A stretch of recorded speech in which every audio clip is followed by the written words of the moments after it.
I'm looking out this window, I forever dream. I can shine the light up on everything. They say the obstacles are easy, but it never seems. Like, hello, hello, hello. Dreaming just awake to a beautiful light, yeah. Hello, hello, hello. Not a fly through the day, but a star by night, yeah. Hello, hello, hello. I take what I can take, and I start to fly, yeah. Hello, hello, hello.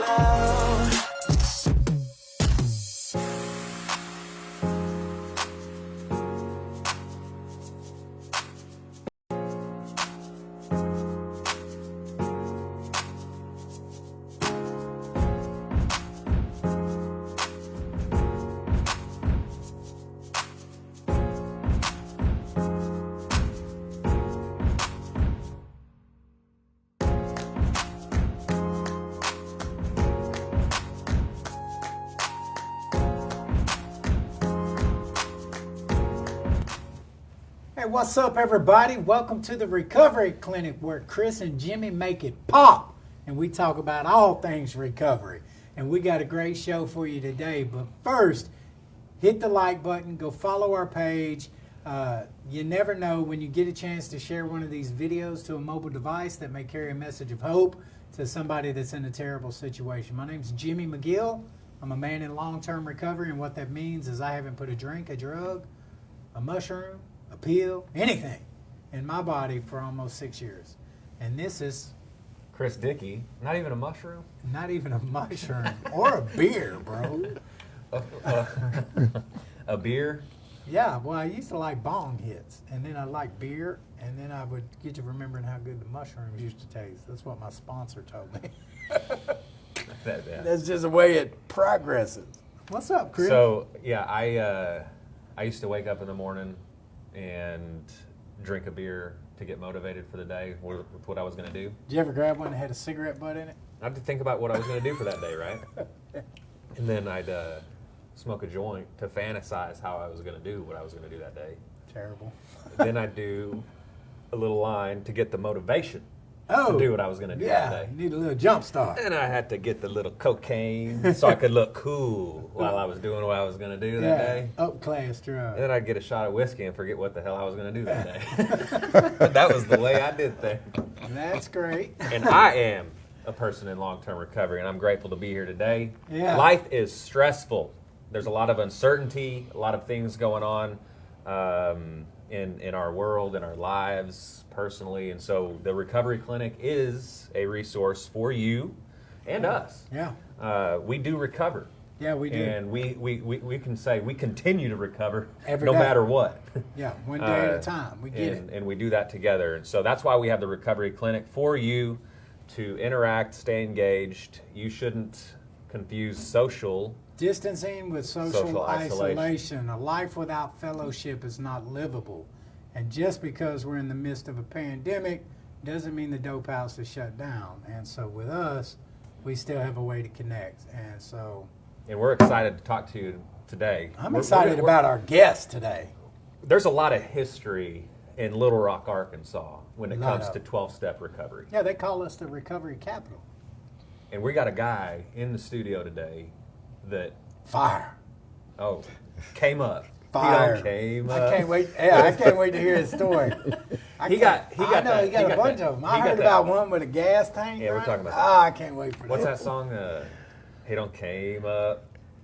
I have no idea. Whatever it is. Yes, he does. He knows. This is on his playlist. I'm singing the song. Whatever it is, he's out of tune with it. I am. He's got a drink in his cup, but it's a spiritual cup today. Kurt Cobain's. Yeah. Drink in my cup. Yeah. Yeah, it didn't say nothing. But Bobby Ward. Oh, it says I done came down your boulevard. Yeah. This is Bobby Ward. Came up. Maybe I got it wrong. Bobby Ward's in the studio with us today. I don't know if we've switched cameras yet. Bring him on. But we are here with Bobby Ward. Guys, thank you all for inviting me here to the Recovery Clinic. I think you guys are really doing a great job reaching out to people that are suffering from addiction. Yeah. And I'm just grateful to be here today. Bobby Ward is a multi-dimensional fella, and we're excited to talk to you today. We, you have a long history in recovery? I mean, the way You he said that sell is it- like he stamped you as old. Yeah, I mean, I'm the dinosaur That's what he of said. recovery. Like, Hey. I was walking around with Moses there. Yeah, the 12 steps with the tablets. They were on tablets. He went up to the mountain, came down with the 12 steps. Yeah. Well, you know, Solomon talked to God about the alcoholic way back when. Check it out. Proverbs 23rd chapter, verse Proverbs 31, 36. Why don't you tell the viewers a little bit about yourself, though? Like, you know. That's good. This is going to be good. Well, like Chris and Jimmy said, my name is Bobby Ward, and I have 31 years of continuous abstinence of any drugs or alcohol. And I'm proud to be his sponsor. And No. No. I was like, dang. No. Sponsor so- God? so recovery is a passion of mine. I found it fascinating, Yeah. the disease Yeah. concept. When I couldn't get my life together, didn't know what was going on. I didn't know about how addiction affects the human brain, the mind, the brain, the body. And I kept looking for other excuses, the reason why I couldn't get my life together. And so found, Yeah, you got educated through it to find out more about how it affects the brain and how to help people, how to reach people. was- in addition to the recovery that you was have fast- personally. Chris, it was fascinating to me. And so I studied it.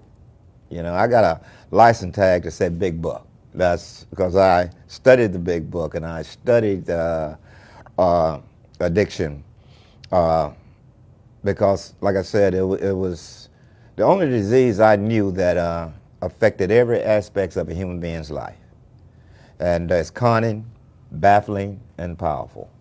And without help and understanding those things, it's difficult to maintain recovery. I mean, I could quit, but I couldn't stop starting.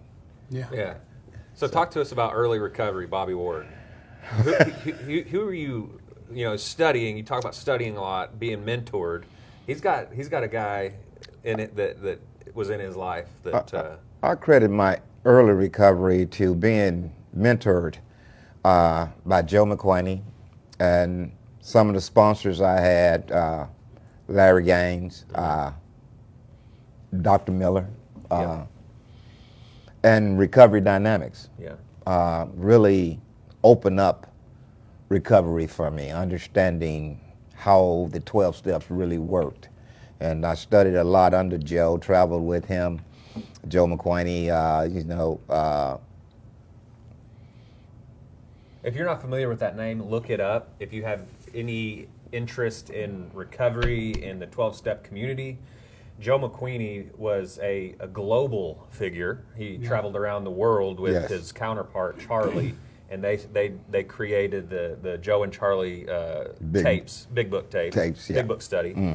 And so I don't know how you spell McQuaney. Exactly how it sounds. M-Q-Aney.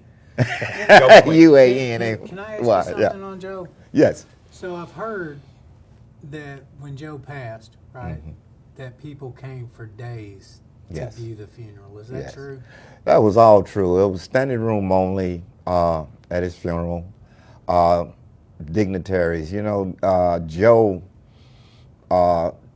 took Recovery Dynamics, 12 steps to England, Poland, Yeah. Africa, Russia. And so he rubbed elbows with a lot of dignitaries and people that was in high places, Yeah. and helped a lot of those countries and communities in understanding and what addiction was and how to recover from it. Man, we're so blessed that he was from here. Yes, I think Joe You is. can't go to a 12-step meeting And not know who he is, I mean, yeah. during that meeting, Yeah. during that hour, someone's Yeah. going to mention his name, most Yeah. likely, that they were influenced and impacted by his presence.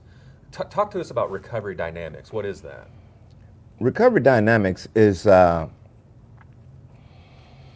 it's a deeper understanding of the 12 steps. Joe took the 12 steps with Recovery Dynamics to explain the physical, mental, and spiritual aspects of it, and how to implement the steps in your life. You know, a lot of times you can go to church and they'll tell you need Jesus or you need a higher power, but a lot of times it's a bunch of time in between how to apply it to get there. Yeah. Well, with recovery dynamics, there's a consistent steps that would bring about that desired recovery that you're looking for. And if you follow those particular steps, 12 steps, and understanding it, then you can't help but to recover. I think Joe and Charlie, right along with Bill Wilson and Dr. Bob, I think they was really touched by the Creator to help explain what this disease is all about and how to recover from it. I just think Joe took it to another level from what they did. Yeah. Yeah. And made it so, you know, at Wolf Street, the old Wolf Street over there, you know, he taught Monday night big book study meeting, and he expounded on the steps, which He'd get up there and start writing. he'd get up there and started writing on the board. Yeah. You know, and he was talking about the physical allergy, and most folks, you hear him say that you have a craving. And Joe explained that we didn't have a craving until we put the substance in our body. And it made sense to me. The light bulb came on for me because I was thinking, you know, maybe it's that first line of cocaine. If I could just manage to take just one line of cocaine or one drink or one smoke off the pipe, then I could be okay. Yeah. But once it got into my body, it triggered an allergy. Overpowering, cunning, baffling, and powerful. We have the only disease that the body tells the mind what it's going to do. So the mind justified, rationalized what's going on in your life to keep using the substance, not understanding that it's the physical allergy that's creating this craving. Yeah, that's what a lot of people don't understand. That, you know, I can have an allergic reaction to, say, if I was allergic to onions, I'd break out in hives. Like I could see it. But what you just said is pretty profound. Yeah. It is an allergy, but it doesn't manifest in a way that where I break out in hives. No, our allergy, we break You've out heard- DWIs, divorce, Handcuffs. unemployment. But I haven't. Yeah. But I have an abnormal reaction to alcohol. That's right. And that is more. Yeah. That's my abnormal reaction. More. More. I've become a want monster. More. You know, See, just, when we use, we feel in control. I know someone that can buy a little bag of candy Yeah. and more. Yeah. He's literally talking about me right now. He's making fun of me. No, That's Making the fun- I helped him eat it. You're making fun of me for having an allergic reaction to candy. Yeah. Like I have a physical allergy. I can't have one of anything. Bobby just explained it. My mental obsession and my physical compulsion That's to go it. buy more candy, and he's picking on me. Did I hurt it? Yeah, I helped him eat it. I helped him eat it. feel personally attacked, Ricky. I think exactly what it was. I feel personally attacked. No, I'm teasing. The second part of that is understanding the psychological aspects of the obsession. Right. Okay? We can quit with the body, but the obsession of the mind. When your mind has been programmed that when you're happy, you use. When you're sad, you use. When you're restless, irritable, you use. Yeah. If you don't understand the allergy, then you will have no defense for the mental obsession. Right. Which is a thought that overpowers all other thoughts. I just got back in the house with my old lady, and I told her I was going to quit. And then we having some difficult conversations about where the money went. And Where's the gas? Yeah, and it triggers the obsession. And then I go off again with that justification. Yeah, we wind up in some pretty crazy situations while we're here. I didn't know anything. While we stopped. Bobby, there's people stealing Bobby's gas. Why don't you tell us about this? Is active alcoholism in Bobby's life? This is before I understood addiction completely. I thought I was having a wonderful time. I get paid on Friday, and I go out Friday night, and I would come home basically in a blackout, and I would wake up Saturday morning with no gas in my car. Somebody's stealing your somebody gas. stealing my gas. So this went on a couple You're of pretty mad. 3 or 4 weeks, and I said to myself, I'm gonna catch this SOB that's stealing my gas. Who else did you tell it to, though? I told my old lady that. You said it out loud. And so I'm sitting in the window Saturday morning about 4 or 5 in the morning, and with the shotgun, Yeah. waiting on the guy to come steal my gas. And so my old lady got up and she said, "What are you doing?" I said, "I'm tired of somebody stealing my gas. Every Friday night when I come in, I wake up Saturday and I got no gas." She said, "Fool, that is you. You stay out there till your car run out of gas, and I just come out and get you and bring you back in the house." Pass it out of the driveway. So I'm in the window with the shotgun waiting on me. Yeah. Because that's my gas. I would be in these blackouts, and That's I hilarious. I would pull up. I would say my car knew its way home, and I would pass out in the driveway with the car running. Yeah. And it would run completely out of gas. I love that story because it's kind of like realizing. Yeah. How bad you got it. Well, no, I mean, you just sit there and realize his wife's telling him that it's you. Like that's a rude awakening. Yeah. Like, oh. Did you believe her when she said it was you? No, Probably didn't. not. No, Probably I not. mean, you No, know, he's sitting there with the I shotgun. would love to know. addiction is cutting and baffling. And Yeah, how did you try to rationalize and justify that? That she was just mistaken? Well, she complained so much, so I'm like, you know, she just complaining. Somebody's actually stealing my It can't gas. be me, It yeah. couldn't be me Yeah, that's she coming ain't, in. she ain't getting it. No, and see, I didn't know then that what they call they call it blackouts. I didn't know anything about it, you know, and so Did you? I didn't know that blackouts are pretty much exclusive to alcohol use disorder. Oh, yeah. Like not everyday people don't get blackouts. Yeah, I was in and out of one. yeah, all the time. I mean, we had games. We'd wake up in the morning and the game would be trying to guess what we did last night because we were in a blackout. you know, and That's not normal drinking. Yeah, that's over. Yeah, and a lot of people don't understand blackouts. You can be in a walking around stage. That's what I was definitely in a walking around stage. A lot of times I'd be on the other side of town there in Memphis, and I'd end up at home on the other side of town. Couldn't remember how I got there, what was going on, what red light I stopped, or nothing like that. It's so cunning and powerful. Yeah, the G-rated stuff. I'd wake up the next day with phone ringing. Yes. With all these plans I made with people to go fishing, My great hiking. friends. I remember one story. Me and my stepfather, we was going fishing. And you know, you get up early in the morning, you go fishing. And so he was a functional alcoholic. I didn't understand it at the time. And so what we did was we got up about 3 or 4 that morning, and we loaded up the boat and the rods and the reels, and we had our case of beer, whiskey, and everything else. So we get down And that's a serious fishing trip. Yeah. Get the whiskey out. about 50 miles down the road. He looks over at me and he says, "Did you get the reels?"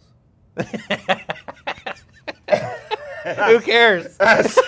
Yeah. We ain't going to fish, we're going to drink. Who cares? And looking back at my life, and I realized I was fully in addiction then. The Yeah. mind was to Yeah. go fishing, but we never forgot the tackle with the booze Yeah. and the whiskey. Yeah. We had that, but we left the 50 miles down the road. My mom said she got up and looked. She said, "That's a shame." Yeah.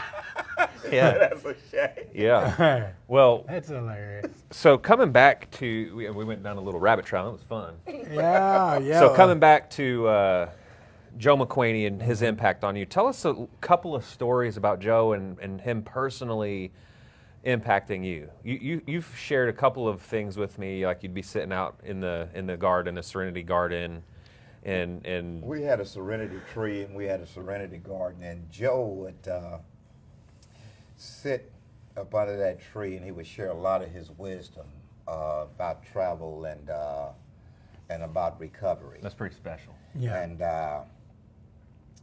And he was telling me that when he first came around, that he wasn't allowed to even sit in the meetings. Back then, they didn't have a lot of recovery centers, and if you didn't have any money, you had to recover in the Mental Health Institute. Mm-hmm. So Joe recovered in the Mental Health Institute here in Little Rock, and so he went to some meetings. because they brought meetings to the mental health place. But how racism was at that time, that they wouldn't allow blacks. He couldn't even speak in it. He couldn't be in the room or meeting. speak in a meeting. He had to stand outside the door. How long was it before he actually could share in a meeting? After a while of standing outside of the door, somebody allowed him in to make the coffee and arrange the chairs, but he couldn't speak. It's insane. And so That's as crazy, time went man. on, he was able to begin to share. And the people that needed help. And so Joe started the old Serenity House because of the people that could not afford traditional treatment and how many that needed help with addiction Yeah. with alcohol and drugs. And so that's how it all got started. So And he was sharing with you about all that. Yes. So he literally just opened a house, He opened the house. like a recovery house, Yeah. Yeah. like a Kim Free house. Yeah. And He didn't even have recovery dynamics. And grew that into started with- Serenity Park. Yeah. He started that with $300. He started that with $300, and he has touched thousands More of than lives. that. Oh, a lot. Yeah. Still. And he's still touching. Still. No, I mean, just the other week, I heard someone getting to go through the tapes, the Big Book study for the first time. Yeah. So, And so, you know, he's an icon here in Little Rock, and he's celebrated all over the world, actually, in regards to being one of the early pioneers Yeah. in recovery. And so we've come so far from that now, here in 2020. You know, now our meetings are like, you know, we don't care Yeah, what man. race, what ethnic, religious group you come in, everybody is welcome. And, you know, for the first time in my life, somebody told me to keep coming back. You spend any time with me, you didn't want me to keep coming back. Yeah. Go away. Keep going further. That's right. Yeah, I So hadn't go heard on- keep coming back in a while either. So going to the meetings back then, and they would open their arms and they'd tell you, keep coming back and see you next time, you know. Yeah. And so I felt like I was at home. And Yeah. that's how it happened. And I worked for Joe for 12 years, learned recovery dynamics, student of it. And so now I sit here 31 years. 31 years clean and sober. 31 You years. see what he just did just now? Wow. When he was talking about working for Joe for 12 years, he kind of just went to this little special place. Yeah. And keep that to yourself, because you don't need to share everything. I mean, he just went there. Well, He yeah. had some, you know, just I thought about the humility of the man.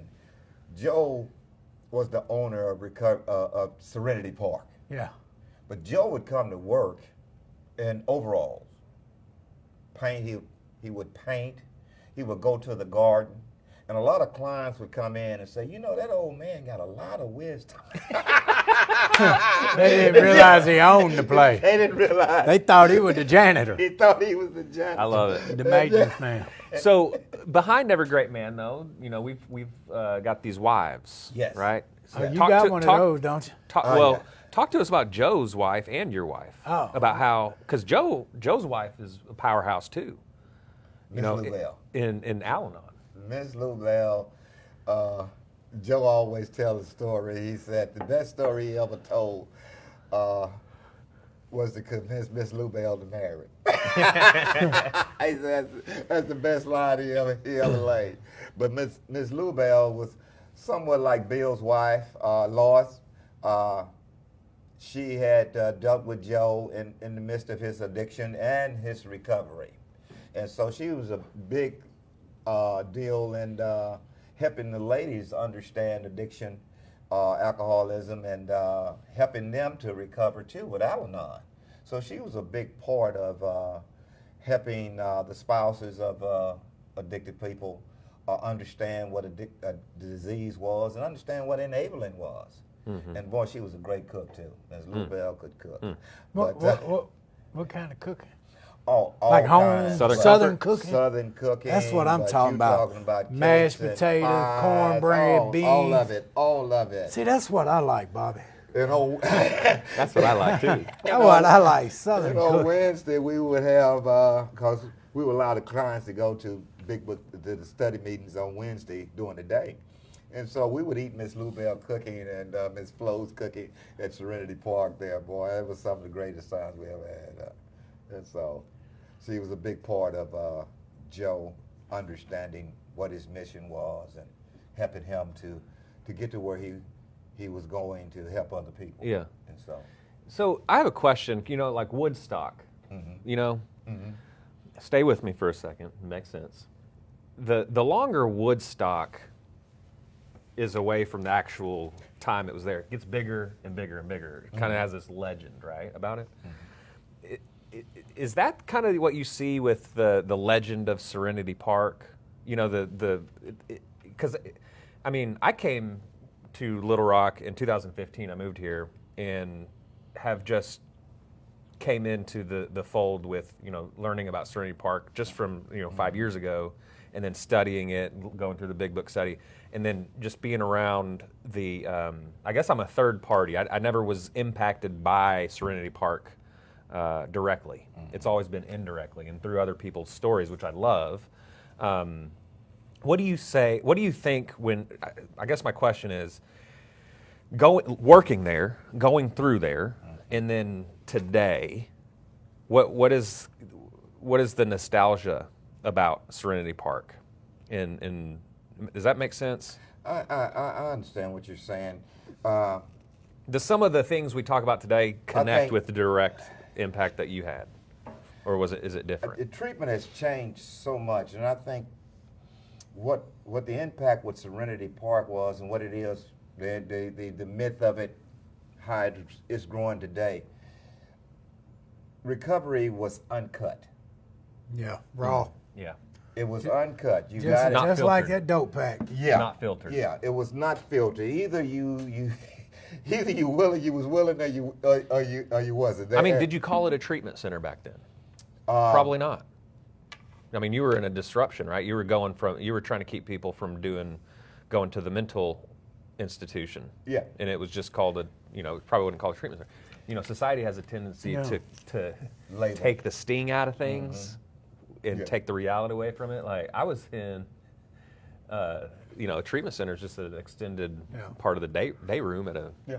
It was a place you went if you was sick and tired of your suffering. Yeah. You want to recover from your suffering. Yeah.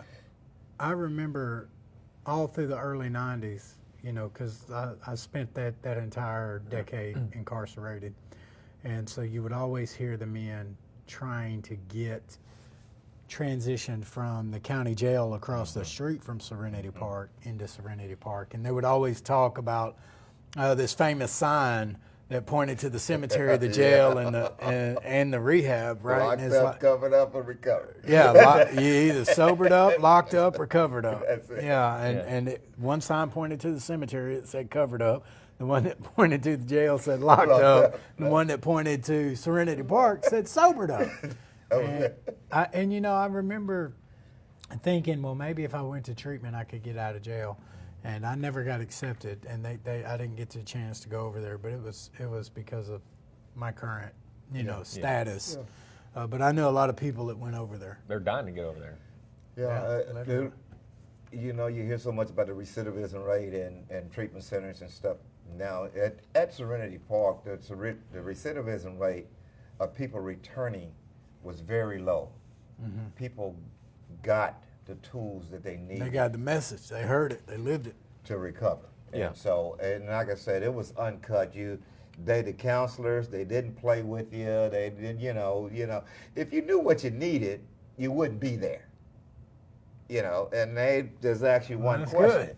That's good. Yeah, they asked you one question: are you willing? And if you wasn't willing, they didn't have time to play with you, because they said we battling for our lives here. We're trying to help people live. We're not here for a timeout. And that was the old dinosaur kind of attitude. If you was in your 20s, it was hard for you to get into treatment. Yeah. That was Yeah. just- You hadn't been through enough. The old If dinosaurs you had a watch said- on your wrist, you're probably not going to qualify. dinosaurs. Was, Yeah. the Yeah, old- you ain't sold everything. Go do some more Yeah. research. Get that Casio out. The old timers would look at you and say, "You're not ready yet. Come back and see me in 5 years." Yeah. I mean, that was That's the hardcore. mentality. That's Yeah. hardcore. But you know, with the drugs now and how prevalent it is, the fentanyl and everything else, we got young and old dying Yeah. at a much higher rate, and so treatment had to change. Yeah. When it had to, and so we're seeing them younger and younger dying or addicted to these substances, and so that's why I love you guys. That's why you guys has picked up this ball with peer recovery and Chris with his treatment center and things like meeting the person where they're at. Yeah. And Yep. that's so important, Yeah. to meet the person without judgment with where they at. Yeah. And I think a lot of times back in the old days, it was a turnoff for treatment because it appeared that clients was judged. Yeah. People that came in that was judged. And they judged themselves harder or harsh enough to be trying to go get some help and feel that you're judged. And see, we just can't do that today because when you were going to school, Bobby, there were no overdoses in your school. No. Right? no, But by the no. time you're in the 7th or 8th grade in it's a- 2020, 2 or 3 of your classmates and 2 or 3 of your child's friends in the 7th and 8th grade have already died from an overdose. So we can't not take the youth. No, our lifespan's dipped for Yeah. the first time ever by Yeah. 2.5 months, I think. You know, my wife's best friend, she found recovery at 19, Awesome. and she's been clean 13, 14 years. That's You know what I mean? Amazing. And then I've got another friend, well, I'm sure you know him. I'm not going to say his name on the air, but he's been clean for 32 years, and he found recovery when he was 15 years old. He never looked back. Awesome. I mean, and he's old now, right? Older than I, but looks Yeah. younger than me. And you, Fountain of youth. yeah, He tapped into recovery preserves you, man. It does. I think it adds years to your life. Nah, Yeah. fact. And So, see- yeah. go ahead. Oh, I was going to say, with your question that you would ask, like, are you willing? That's it. That's it. your assessment. That's basically You know, it's a little different now. Well, Like, that's how it works. The first sentence is, if you want what we have and you're willing Yes. to do what we did to get thoroughly it. have we seen a person fail who has rarely followed our path. Right. I just changed that. Right. Yeah. Yes. You know, if you it really, I told you guys, I studied a lot, and I'm a professional. And you're talking about client-centered therapy, rational emotive treatment, motivation interviewing. Yeah. If you actually can look at the 12 steps, you would see that those principles encompass all those different modalities of treatment. Yeah. Yeah. And I think that's where I call them misinformed do-gooders. They don't understand that are those principles. But one thing I do know is that in the state of people that receive federal and state money to treat addicts, why do they have to have a component of the 12 steps in their program? It's mandatory. See, I didn't So it know works. that. So I don't work in treatment, but that's Yeah. why I didn't know that, right? Like I work in recovery. No, even doctors, physicians who are being referred. So No, when wait, back up, back up. I need That's it. part of it. I Yeah, know no, proper definitely. can of words. Yeah, see, now, make me look at treatment a little bit different, okay? So if you're watching right now, what Bobby just said, say it one more time. If you have a treatment If center, you're it's, receiving state of federal funds, the mandate as part of that for treatment is that you have to have a component of the 12-step center. That's why if you look at the old treatment CARF plans accreditation. and stuff Really? like that, you would see that step 1, 2, and 3. That's what they, you had to teach a part of that with other modalities that you was treating. And so you ask yourself, why is that necessary? Because that is the only thing that they can actually put their hands on to say that it works. Well, another thing too, when we were developing Natural State, we looked at a lot of different things when we were researching, and one of them we found out was when a physician or professional is being referred to a program, by their foundation or whoever is monitoring them. It's always a 90-day program, and it has a 12-step component. So if it's good enough for a doctor or a professional, then we wanted to build a program that could reach anybody, everybody. So while we're on the topic of treatment, recovery, and 12 steps, right? Okay. I don't know if the viewers are familiar with William White, Bill White, but he's one of the leading minds for recovery on a global level and treatment and prevention. If you can read the white papers, you can visit his website, just Google him. But based on decades of research from him, he said the most effective way for long-term treatment was a combination of 12 steps, clinical treatment, and non-clinical recovery housing. I agree 100%. And non-clinical services, I would add. And But that's services, part yeah. of it. Well, that's the peer part of support. it. Yeah, That's right. where the Yeah. peer support came in. And that's why I think, love.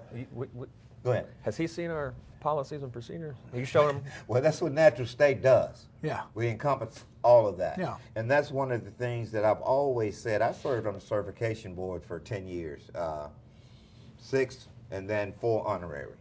And we encompass all of that.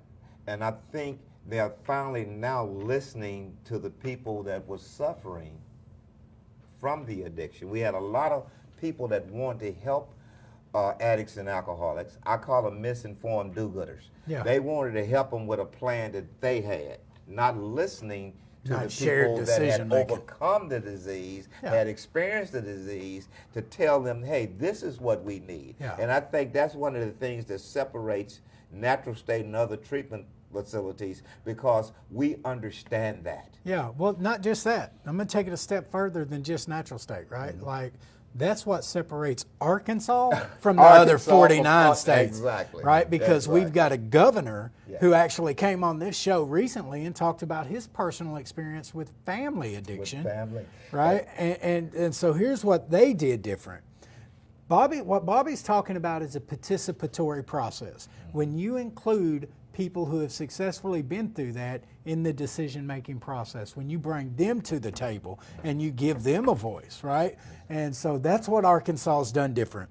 That's what's going on here when people are like, well, man, I don't understand. All of a sudden, y'all are in the top 4 states in the nation for double-digit percentages and the only one in the southern region? In the southern region. Right? Yes. And the that's what I recidivism mean. We're in rates the- dropping. We're ahead of the curve. That's what I was trying to all the ask way. him about It the is- Serenity Park. It is Right. awesome. They didn't have a name for what they were doing. No. We have a name for it all today because we can look back on it. Yeah. What we're doing right now, we know something's happening, something special, Yeah. and we're just in the dust of the ring. And at some point, we're going to figure out how to package this up and give it to the other 49.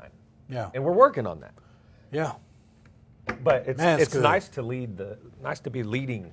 Well, you the know, way. I used to make a joke, and I know Ricky's in here, so I might catch he might throw some. Okay. I used to say, at least we got something good that Arkansas is leading the way in. It wasn't going to be the football team, right? Okay. But now all of a sudden we done landed a quarterback, and so we are leading with the football Hey, team. yeah. Yes, we are. Yeah, Razorbacks kicking Hey, butt. Ricky. you could have said that last year and a few years And- after that. and Hey, everybody we would've- just entered the Sam Pittman era. Hey. But And you- I am excited for the Sam Pittman era. I'm Man, excited. I feel like Ricky.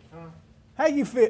If y'all can't see Ricky, but Ricky makes all the magic happen for us, and he's a former Razorback, and his son's a Razorback now. How you feel about this new team we got going, man? Man, I love Sam Pittman. Yeah. I love it. Yeah. You probably can't hear me, but I love it. Hey, Sam Pittman. Sam Ricky Pittman. Ricky Williams, you heard it. He loves Sam Pittman. I love Sam Pittman. Loves him. I love Sam Pittman. He's if he doesn't get the SEC Coach of the Year Yeah. or Coach of the Year, It's got to be. we're doing something wrong. We got something to brag about in football in the state of Arkansas today, but we also got a lot to brag about in our recovery today. Bringing Yeah. us back. He's bringing us back. That's why he's the old man in charge. I was thinking about our state leaders and drug czar in regards to recovery. Yeah. Kirk Lang gets it. Oh yeah. His team gets it, and it trickles down. And we've had people all over the country come to Arkansas, and they want to know what is so special about the recovery here in Arkansas. I mean, That's so true. Someone's wanting to do a documentary on Yes. it. I mean, someone came into Little Rock, Arkansas, was implanted due to work. They started seeing some stuff happening, and they're wanting to do a Well, documentary. they're not wanting to. They're doing a it. documentary. Like the man is meeting with the governor today to get his section of it. Yeah. Yes, So, yeah. So- you're right. And so it's just special here, and I don't truly understand whether it's because we in the Bible Belt, but when you think about No, we're recovering out loud. We're recovering breaking out that loud, bubble. Yeah. there's some spiritual aspects of it. Jimmy's always recovered out loud, which I've always admired. Yeah. Well, you And- know, I got a bunch of static about it too. I just spoke on that, Yeah. Chris. Like And it wasn't like that in the beginning. I was challenged by my Oh, own I- fellowship. believe and me, they I understand. assaulted me verbally. Well, I understand. That's what I'm saying. Like, I had probably 8 years in sobriety before You even spoke out loud about it. I was really doing that. So I had 18 I would go months. around doing conventions and stuff inside Yeah, the me too, program I me too. practiced, but out in public. See, I lived in this little bubble, Bobby. Like, I was just doing those things 12-step personally, doing that. Yeah. I didn't realize they were having walks out of the darkness to prevent mental health and suicide.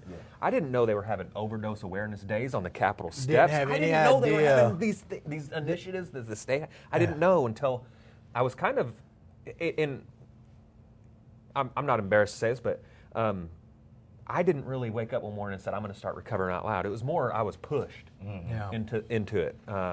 And so, and I thought the world was going to end. I thought the ceiling was caving in when I was outed. Someone broke my anonymity. And I was like, oh, here we go. Yeah.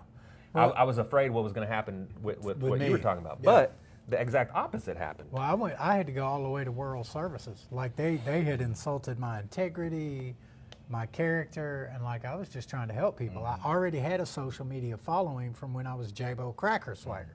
You know what I mean? So I transitioned. He had my everybody up in the music- club. Yeah, I did. I had. It wasn't perfect. Yeah. Yeah. But what is? Everything's beautiful in its own way. Well, I had 14 months clean. Everything's beautiful in its own And way. I said, you know what? And I was still selling CDs. I just went to the studio.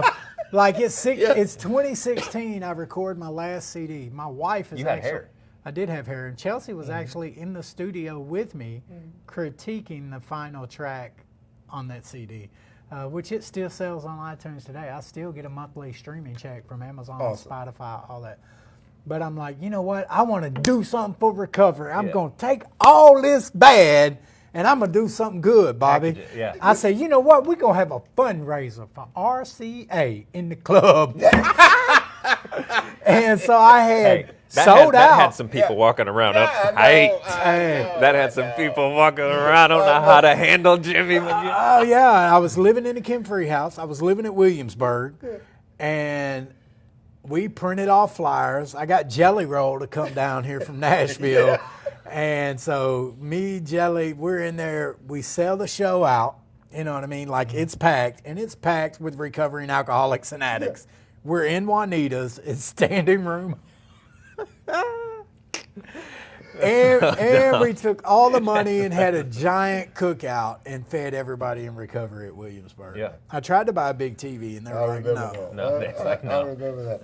And see, that's when you're helping somebody, you're gonna always have your naysayers, I call it. Mm-hmm. You just keep doing what's in your heart to do.